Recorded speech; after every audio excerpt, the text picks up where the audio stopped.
એ લોકોની જે સર્વિસ હતી ને, સારું સર્વિસ હતી બોસ. વાના કરવાની હતી એના હજી અને સામે પછી કોઈ પણ હોય કાંઈ આપણને ફેર પડતો નથી.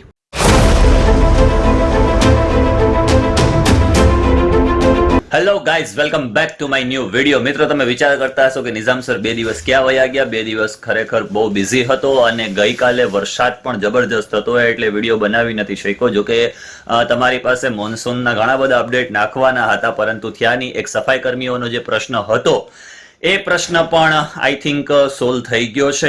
પરંતુ તમે બધા બન્યા રહો છો, એટલો લાઈક કરો છો, એટલો પ્રેમ આપો છો, એ બદલ ખૂબ ખૂબ ધન્યવાદ. અને તમારા જેટલા પણ ફેમિલી મેમ્બર્સ છે, આ તમામ મેમ્બર્સના મોબાઈલની અંદર પણ આપણી ચેનલને સબસ્ક્રાઇબ કરી અને બેલ બટન દબાવી લો, જેથી કરીને હું તમામ લોકો સુધી પહોંચી શકું અને અહીંયાથી જે કંઈ પણ વિડીયો અપલોડ થાય છે એ લોકોને મળી શકે.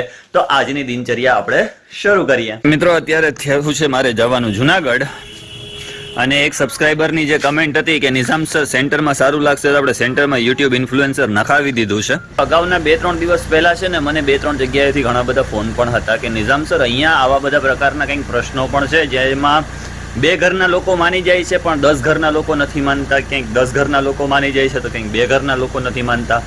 ખાલી માત્ર એટલું જ કહેવું છે કે ભાઈ આપણે શું શાંતિથી કે પછી એકબીજા સાથે મળીને કે પછી એકતાની સાથે ન જીવી શકીએ એમ કંઈ કોઈ પણ પ્રકારના વાંધા અથવા તો કોઈ પણ પ્રકારનું એવું કહેવાય ને કે એકબીજાનો વિરોધ કર્યા વગર આપણે ન જીવી શકીએ એમ. જેની અંદર બધાનો ફાયદો જ છે તો ખરેખર જીવવું જોઈએ.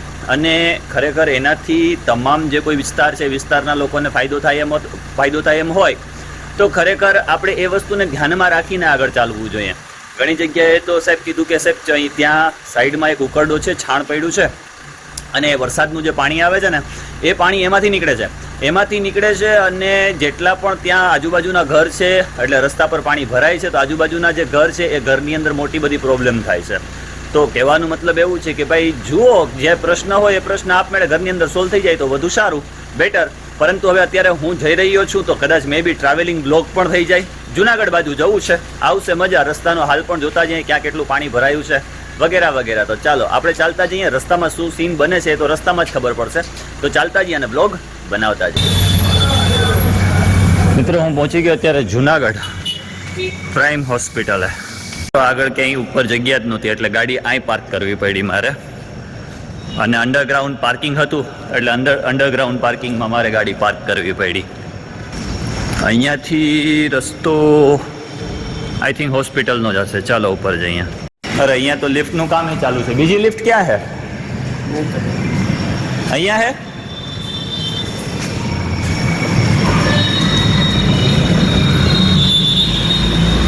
લાગે લિફ્ટ આવશે તો વાર લાગશે. સેકન્ડ ફ્લોર પર છે એટલે સીડી ચડી જાઓ. પ્રાઇમ હોસ્પિટલ, બીજો માળ. થોડો થાયકો પણ વાંધો ન આવ્યો.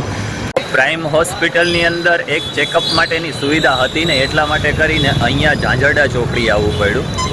જોકે હોસ્પિટલની અંદર સ્વાભાવિક છે કે દરેક જગ્યાએ તો હોવાનું જ નથી, એટલા માટે કરી અને અહીંયા ચેકઅપ કરાવે. વાગી ગયા છે મારે 12:30 એટલે કે 1 જેવું થઈ ગયું છે.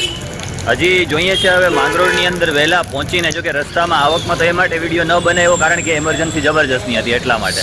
તો આ ઝાંઝરડા ચોકડી અને દરેક જગ્યાએ હોસ્પિટલનું હબ, અને અમારે અહીંયા આવવું પડ્યું. ઓલમોસ્ટ દવાખાનાનું કામ પૂરું થઈ ગયું છે. જો કે દવાખાનામાં સૌથી વધારે સમય લાગે ને તો શેનો સમય લાગે? રિપોર્ટનો. જે કંઈ પણ આપણે રિપોર્ટ કરાવીએ ને એનો સૌથી વધારે સમય લાગે. હવે સમય થઈ ગયો છે 3 વાગી ગયા એટલે થયું ચાલો પેટનો ખાડો પણ પૂરતા જઈએ એટલે જમી લઈએ. જમવા આવ્યા અમે અહીંયા ઝાંઝરડા ચોકડી પાસે, એટલે કે માધવ રેસ્ટોરન્ટ અહીંયા માધવમાં. ચાલો મિત્રો, તો જમવામાં દહીં તિખારી છે, પ્લસ સેવ ટમેટા છે, સંભારો છે, ચટણી છે, બધું મિક્સમાં છે. તમે જોઈ લો અને ચેક કરી લો કે શું છે. ને છાસનું બોટલ છે હો. બાકી તમે લીધું એટલી જગ્યાએ ઘણી જગ્યાએ સફરમાં ગયો, પરંતુ સૌથી બેસ્ટ અને ટેસ્ટ પણ જબરજસ્ત હતો. ને એ લોકોની જે સર્વિસ હતી ને, સારું સર્વિસ હતી બોસ. ને ફૂલ થાળીના સૌથી મજાની વાત એ છે કે આવું બધી મસ્ત ટેસ્ટની સાથે ખાલી જમવાનો ભાવ છે 120 રૂપિયા, એટલે કે ફૂલ થાળી. પેટ ભરીને જમો, પણ તમને તો ખબર જ છે હું ક્યારે 120 રૂપિયા પૂરા કરી જ નથી શકતો. કદાચ ગમે એટલું આપી દઈએ નહીં. હમણાં બહુ ફેસ લેવાઈ ગયો છે ને. ચાલે, કંઈ વાંધો નહીં, કારણ કે મહેનત કરીએ તો સ્વાભાવિક છે ફેરફાર તો થવાનો જ છે.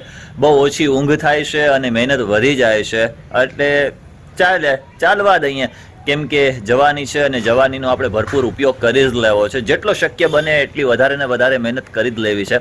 પરંતુ મિત્રો, બહુ ઇમરજન્સી હતી અને ઇમરજન્સીમાં જુનાગઢ જવું જ પડે એમ હતું. રસ્તાનો વિડીયો ન બનાવી શક્યો, બ્લોગિંગ ન કરી શક્યો, કારણ કે બહુ ઇમરજન્સી હતી. અને અત્યારે સારું છે એટલું ખાસ અમે ગયા હતા ગેસ્ટ્રોલોજી પાસે, જ્યાં પેટ અને આંતરડાના ડૉક્ટર છે ચિંતન મોરી, એમની પાસે ગયા હતા. અને એમણે થોડો રિસ્પોન્સ સારો આપ્યો કે વાંધો નહીં આવે, તમે દવાઓ ચાલુ રાખો. પરંતુ જે આપણે રજૂઆત કરતો પત્ર આપ્યો તો રજૂઆત કરી હતી માંગરોળ PGVCLની અંદર, એ રજૂઆતના નકલો રવાના કરવાની હતી. એના હજુ એન્વોલેપ છે એ રજિસ્ટર રેડી કરવાના બાકી છે, એટલે કે જે કંઈ પણ કવર છે પહોંચાડવાના બાકી છે. તો ચાલો આપણે રજિસ્ટર રેડી કરાવી દઈએ, કારણ કે આપણે કોઈ કામ તો અધૂરું મૂકતા છીએ નહીં, એટલે એને પૂર્ણ કરીએ. ફાઇનલી આપણે પહોંચી ગયા પોસ્ટ ઓફિસે, કારણ કે પોસ્ટ ઓફિસેથી જ આપણે રજિસ્ટર રેડી કરાવવું પડે. એ આપણે રજિસ્ટર રેડી કરાવી દીધું છે. જો કે મારી કામ કરવાની રીત આખી અલગ છે. સૌથી પહેલાં તો એ હોય છે કે હું પ્રેમથી રજૂઆત કરું છું, મૌખિક રજૂઆત હોય. ત્યાર પછી કોઈ નિરાકરણ ન આવે તો લેખિત રજૂઆત હોય. લેખિત રજૂઆત કરી દીધા પછી પણ કોઈ નિરાકરણ નથી આવતો તો ઉપલા વિભાગની અંદર હું રજિસ્ટર રેડી કરું છું. રજિસ્ટર રેડી કરી દીધા પછી એ લોકોને હું મેલ કરું છું. મેલ થઈ ગયા પછી પણ જો કોઈ પ્રશ્નનો નિકાલ નથી આવતો, અને છેલ્લો આપણી પાસે રસ્તો હોય છે એ હોય છે RTI. અને RTI મુજબ આપણે જે કંઈ પણ હોય છે એ બધું ઉખેડીએ છીએ અને જે કંઈ પણ ઇન્ફોર્મેશન જોતી હોય એ મેળવીએ છીએ. ચાલો, થોડોક વરસાદી માહોલ લાગે છે. કોઈ પણ વિભાગ હોય, કોઈ પણ કચેરી હોય કે કોઈ પણ પ્રકારના પ્રશ્નો હોય અને સામે પછી કોઈ પણ હોય, કાંઈ આપણને ફેર પડતો નથી. જ્યાં લોકો ત્રસ્ત છે અને લોકોની જે પરિસ્થિતિઓ છે એ પરિસ્થિતિઓની અંદર સહભાગી બનવું પણ મારી એક ફરજ છે. નહીતર તો મારું એજ્યુકેશન, મારું શિક્ષણ આ બધું જ નકામું છે. કદાચ મારી પાસે ગમે એવો હોદ્દો હોય કે ગમે તે બાબતો હોય, પરંતુ હું મારા લોકોને અથવા તો જે કંઈ પણ માંગરોળના લોકો છે, માંગરોળની પ્રજા છે, એ તમામ લોકોને જો હું ઉપયોગી ન બની શકું તો મારું શિક્ષણ પણ નકામું છે, મારી પાસે રહેલો હોદ્દો પણ નકામો છે, મારી પાસે રહેલું જે કંઈ પણ વસ્તુઓ છે કે જે મને શાખ પ્રાપ્ત કરાવે છે, આ તમામ વસ્તુઓ મારા માટે નકામી છે. એટલે ઘણા બધા લોકોના ઘણા બધા એવા પ્રકારના પ્રશ્નો છે, ઘણા બધા એ પ્રકારના પણ પ્રશ્ન છે કે જે નજીવા જેવા પ્રશ્ન છે. મેં અગાઉ પણ એક વાત કરેલી હતી કે ભાઈ, શું આપણે એક સાથે રહીને ન જીવી શકીએ? આપણે એકતાની સાથે રહીને ન જીવી શકીએ? આપણે શા માટે એકબીજાને વાટાઘાટોની અંદર પડવું જોઈએ? એ પ્રકારના કે જેની અંદર કોઈનું ભલું નથી થતું, એની જગ્યાએ બને છે એવું કે ક્યાંક ને ક્યાંક લોકોને સમસ્યાઓ ઊભી થતી હોય. આપણે બધાએ એક થઈને, એકજૂટ થઈને રહેવું પડશે, એકજૂટ થઈને કામ કરવું પડશે. ત્યારે આપણે જે પ્રકારે જીવન જોઈએ છે, મેં કીધું હતું ને તમને અગાઉ પણ કે ભાઈ, આપણે એવા પ્રકારનું જીવન જોઈએ છીએ. આપણે આવનારા 5 વર્ષ કે 10 વર્ષ પછી એવા પ્રકારનું જીવન જીવીએ છીએ કે આપણે સુખી શાંતિથી અને તમામ સર્વજન હિતાય અને સર્વજન સુખાયના હિતાર્થ હેતુસર આપણે ચાલવાનું છે. એટલે એના માટે કરીને બસ વિડીયો જેટલા પણ જે લોકો પણ છે તમામ લોકો સુધી પહોંચતો કરો, તમામ લોકો સુધી શેર કરો. તો મળીએ છીએ નેક્સ્ટ વિડીયોમાં. હજુ સુધી ચેનલને સબસ્ક્રાઇબ નથી કરી તો ચેનલને સબસ્ક્રાઇબ કરીને બેલ બટન દબાવીને ઓલ કરી લો. અહીંયાથી હું તમને રેગ્યુલર અપડેટ આપતો રહીશ, અને જે કંઈ પણ માહિતીઓ છે, જે કંઈ પણ બાબતો છે, જે કંઈ પણ પ્રશ્નો છે, આ રીતે તમારા બધાની દુઆઓથી, તમારા બધાની પ્રાર્થનાઓથી આપણે એને સોલ્વ કરતા રહેશું. તો મળીએ છીએ નેક્સ્ટ વિડીયોમાં. ત્યાં સુધી ખુશ રહો, પરિવાર સાથે રહો, ખૂબ આનંદમય રહો. બાય બાય, આવજો.